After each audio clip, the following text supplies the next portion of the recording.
Botox for hair loss. Sounds strange, right? We all know Botox for wrinkles and for relaxing the forehead, not for growing hair. But what if the exact same mechanism, the relaxation of tight scalp muscles, could actually improve blood flow and revive thinning follicles? That is why today we're diving into something that is both new and surprisingly well documented: the use of Botox, or more precisely, botulinum toxin type A, as a potential treatment for androgenic alopecia, also known as hair loss. We will look at how it works, what the science says, and what real-world treatment looks like. When we talk about androgenic alopecia or male pattern hair loss, we usually blame DHT and genetics. But there is another part to the story, something that often, in my opinion, gets overlooked, and that is scalp tension and poor circulation. Over time, the muscles that cover your scalp, like the galea or the occipitio frontalis, can stay lightly contracted. It basically means that your muscles in the scalp are just a little bit under tension all the time, just kind of like when I'm doing this all the time. And it is that chronic tension that reduces blood flow and oxygen to the hair follicles, especially to the top of the head, which is also where the DHT damage tends to hit the hardest. Now, Botox's main effect is muscle relaxation.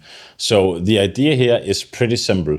If we relax those scalp muscles, we can potentially improve local circulation, lower pressure around the follicles, and maybe even reduce the local conversion of testosterone to DHT by improving oxygen availability in the skin. It is a fascinating idea, and scientists have actually tested it. One of the first clinical studies on this came out in 2010, and it was led by Dr. Simon Freund in Canada. They took 40 men with androgenic alopecia and injected Botox into the scalp muscles. They mainly focused on the frontalis, temporalis, and the occipitial areas, and they only did 2 sessions over a period of 24 weeks.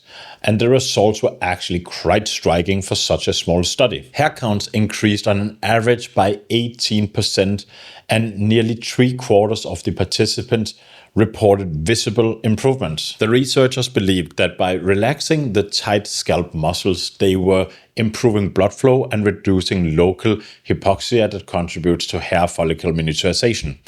It wasn't a perfect study, there was no placebo group, but it was the first real evidence that Botox might do more than just smooth the skin. Fast forward to 2024, when a team in China led by Dr. Li published a randomized split scalp trial. This time they injected one half of the participants' scalps with Botox and left the other half untreated. And after 12 weeks, the treated side showed a significant increase in hair density, and the hairs themselves were even thicker.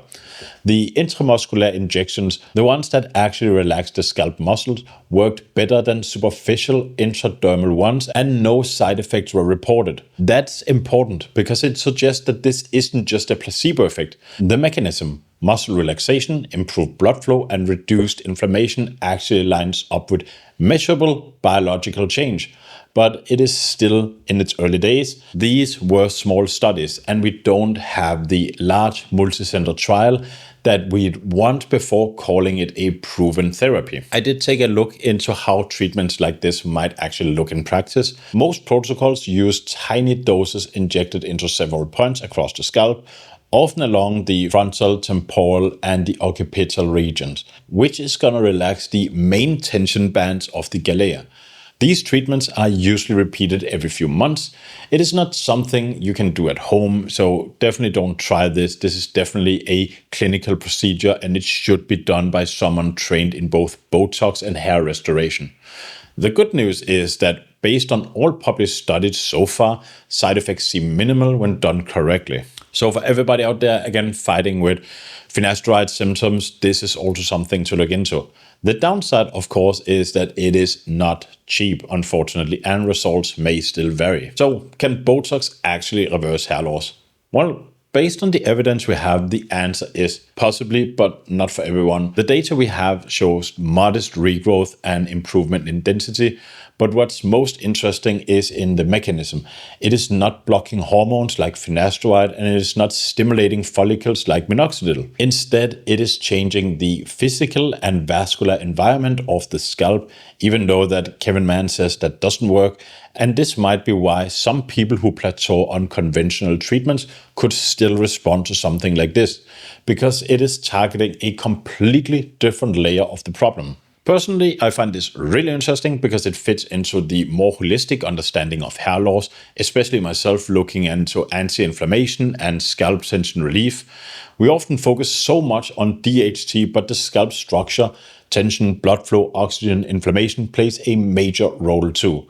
Botox might not be a silver bullet, but it is one of the therapies that could complement the rest of your routine, especially if you're already doing microneedling, minoxidil, finasteride, and so on. If larger studies confirm what we've seen so far, we might one day see Botox used not just for aesthetics, but also as a vascular and anti-inflammatory tool for hair loss.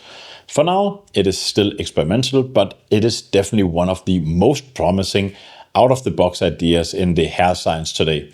And if you like this kind of video, I'll strongly suggest that you check this one out.